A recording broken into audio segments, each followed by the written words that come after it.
讀者 Wendy 投稿，佢話老細今日帶咗個女返公司，4歲妹妹仔，個個丟低工作氹佢玩啦。當時 Wendy 覆緊 WhatsApp 咧就冇乜點理嘅，但係老細個女咧眼定定望住佢。呢個時候有條擦鞋嘅 O 師傅咧就閃咗出嚟刷存在感。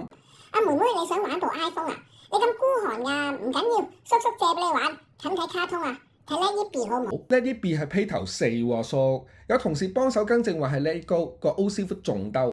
係啊，冰雪奇緣啊嘛。係啦，你最撚叻啦。然後 O 師傅咧就遞咗自己部 iPhone 俾老細個女，開埋 Let It Go，哇，心諗立大功啦。點知老細個女原地放手，成部 iPhone 跌落地，陰公咯。嗰忽地板咧係鋪磚唔係鋪地氈啊，啪一聲幾鬼清脆啊！最正係部 iPhone 冇爆芒冇爛，嗱呢啲最攞命啊！你個心實認住有嘢壞㗎啦。而家冇明顯傷痕又唔可以叫人賠，何況 O 師傅都唔會咁做，老細面前要顧形象啊嘛。從微表情咧觀察到 O 師傅好緊張嘅，一路話冇事，又一路反覆檢查部 iPhone。唔緊要啦，遲啲部 iPhone 壞咗咪買新咯，Let It Go啦。